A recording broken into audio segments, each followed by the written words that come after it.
introduce our keynote speaker. Neil, will you come forward? Thank you.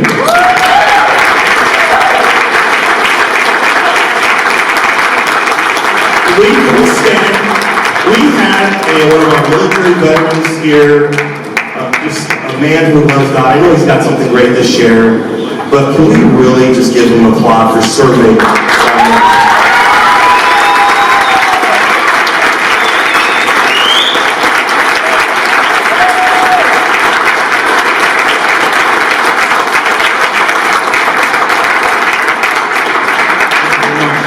Thank you, please. So the first thing I have to say is, wow. So a couple times recently, most of the work that I do is with military members, civilian employees, and their families. And I have the opportunity to do events like this. And the funny thing is, I always feel inadequate, and I always keep telling myself, you better be good, because I got to follow that. So first of all, to Servando, the coaches, the board of directors, and the youth that are part of this community, thank you very much for what you do, for the outreach that you do to better our community. Thank you very much.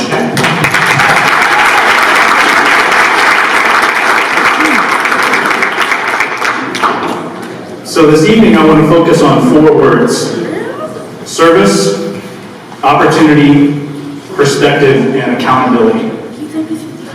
These are 4 words that I value, and there are 4 words that I've learned to appreciate as a father, a friend, and an airman. Tomorrow, and I just realized this a couple of days ago, because most of us that are older, we stop counting birthdays and we stop counting milestones after a while. So officially tomorrow is my 25th year in the Air Force. January 25th.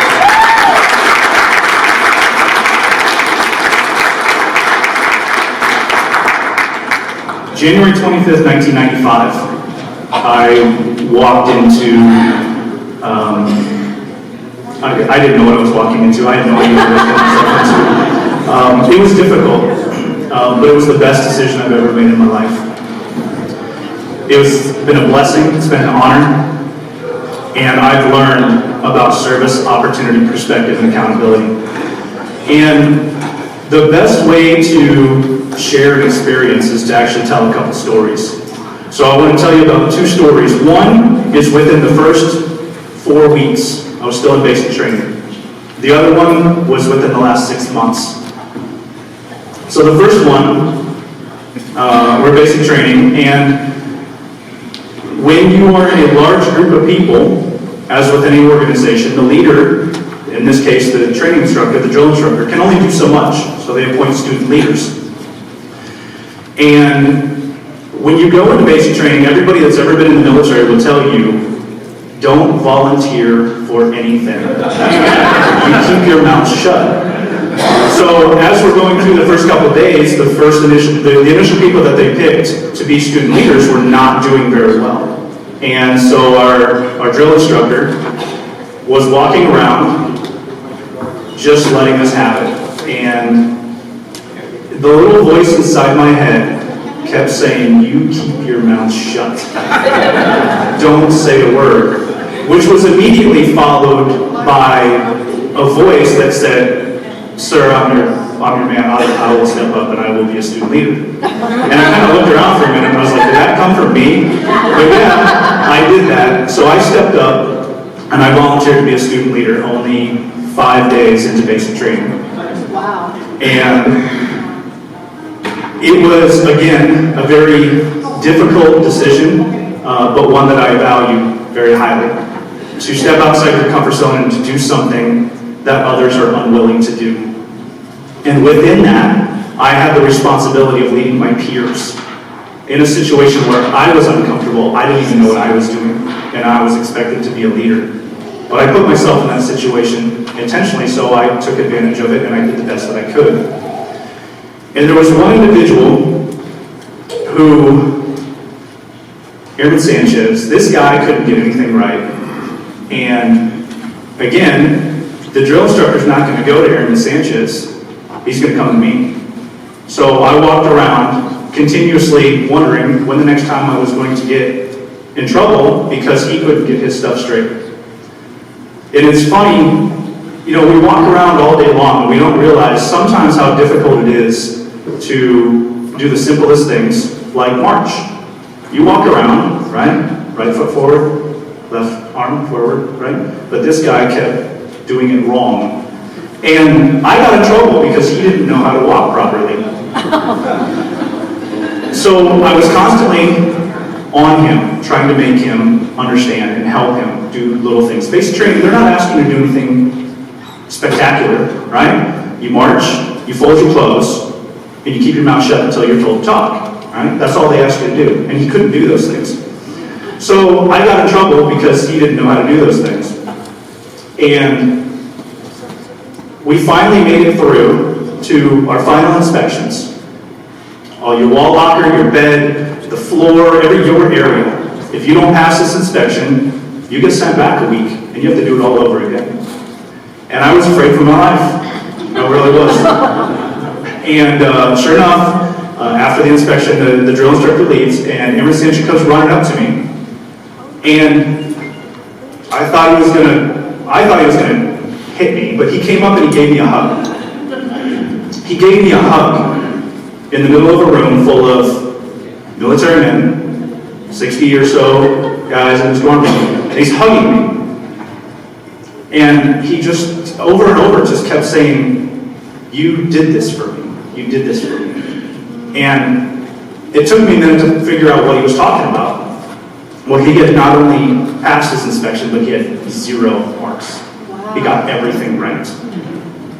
And it was, you know, in the long story of 25 years, it was insignificant. But in that moment, that was the most important thing that ever happened to me. And he kept giving me credit for it. And of course, as a leader, you try to give it back to the person and say, "No, you did this." He said, "No, you did this. So thank you." So we fast forward to 2019, and the Air Force is facing a crisis. Last year, the Air Force has had more suicides than they've had in decades. And we don't know why.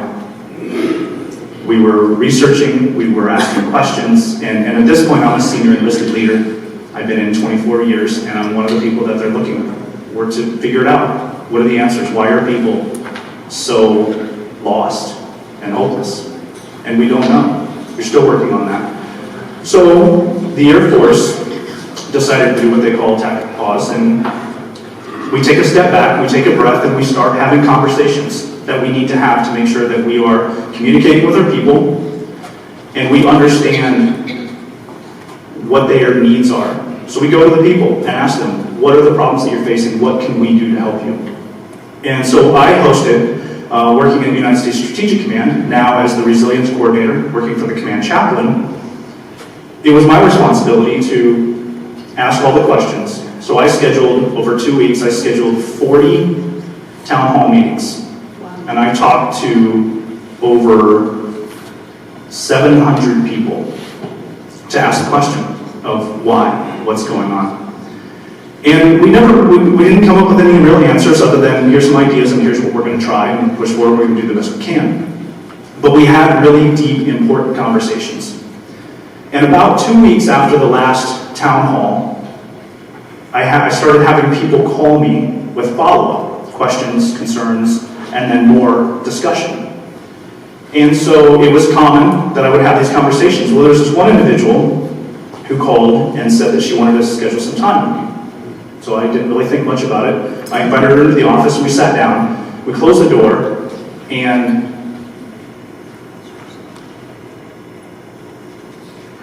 she told me that I saved her life 2 weeks prior.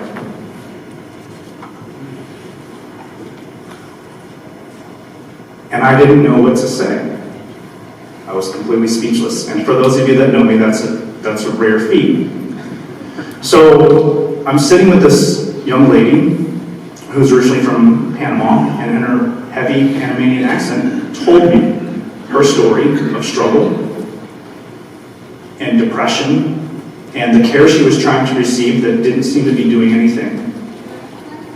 But it was the discussion that we had where we could look each other in the eye and talk about things that matter, and that's what reached her. It was just a little bit of time is all she needed. And she credits that. And then we're in a room with 50 to 60 people. I didn't give her one-on-one attention, but something about that day, she felt like that's exactly what it was. She felt like she was the only one in that room. And she credits that with saving her life. So when I talk to people about things like resilience and mental performance, these are not skills, it's not a trait. I'm sorry, it's not a trait. You don't carry around resilience, right? Like you carry around blue eyes. Skills are things that you can learn. You can go into a boxing club and you can learn to be a better boxer. What does that mean? There's a set of skills that you can learn to become a better boxer. Likewise, resilience is made up of skills, mostly mental, where you can be more mentally strong and you can grow and thrive through stress and adversity, and that's what I teach people. And as someone who loves to do this and does it every day, sometimes I tend to take it for granted. And it's stories like that that ground me and help me understand just how important this work really is. And there's times where I've struggled with my Air Force career. I struggled to find a personal purpose, and it was the realization of gratitude. That gratitude wins regardless of the opponent. So I'm going to get back to those words, and then I'm going to cut this off because I will talk all night. Service to your community. And this is applicable to leaders and followers, which is why when I was talking about the boxing club, it's not just about the coaches. It's about the boxers. You are leaders as well. You give what you create, and you create what you tolerate. So what do you tolerate that is counterproductive to the goals that you're trying to achieve? And you need to fight against those things, and you need to make sure that there's no room for excuses. You have a circle of influence. Coaches can do all they want, but you are the ones that really make the difference. You make the choices, and people are watching you. Helping others is a privilege. Serve others with no expectation of return. It leads to a wealthier, more productive, and meaningful life. And remember that no one is self-made. Everyone needs community, relationship, love, and trust. So second of all, opportunity. And this is where I love talking with Sarwanda. Your mess is your message. You have the opportunity to share your story. And don't fake it till you make it. Face it until you make it. That's good. If you want a different life, you have to make different decisions and take different action. With the resilience mental performance, the goal is growth, and it requires vulnerability.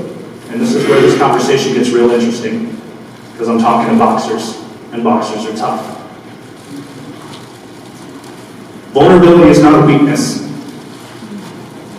Resilience is strengthened by community, community empowered by connection, and connection requires vulnerability. You have each other. So lean on each other and make sure you're there for each other. You're going to know things that your coaches will never know about each other. And that's okay. Just take care of each other. Next is perspective. Well, you need to understand that things do not happen to you. Things happen. Your thoughts about those events provide definition and meaning. Every event in your life is neutral until you label it. So don't let circumstances control or define you. Do not be a victim, be a victor. And a certain perspective that I love, that sometimes the person in the mirror is the problem. The good news is, they're also the solution. Finally, accountability. Do not hand the keys of your life to someone else. Responsibility is yours, 100% yours. No one can be resilient for you, and you can't be resilient for others. You can be there for others, but the responsibility is yours. Often hear the phrase, what doesn't kill you makes you stronger. Don't believe it. Because what doesn't kill you might make you weaker. You need to intentionally focus on growing and thriving through stress and adversity. And remember, the standard we walk by is the standard we accept. Are you satisfied with good enough? Do you normalize substandard performance, allowing it to pass by unchecked? We're talking about accountability. When I was asked to speak this evening by my good friend Stephanie Cleary, thank you very much for the opportunity, and Servando, thank you for allowing me to come up on stage when you didn't know me. You trusted Stephanie, and I really appreciate that. Well, when she called me, she went into almost a sales pitch of, would you please come in and do this? And we've been friends for a very long time, and I trusted her. But as soon as I realized what she was asking, I knew I was going to say yes. I love this organization because Victory Boxing is much more than a boxing gym. Victory Boxing is service, opportunity, perspective, and accountability. So in addition to the honor of speaking this evening, I've also been provided the opportunity to officially close. So first, join me in celebrating Reverend Servando Perales, his amazing staff, and the youth who call Victory Boxing their sanctuary.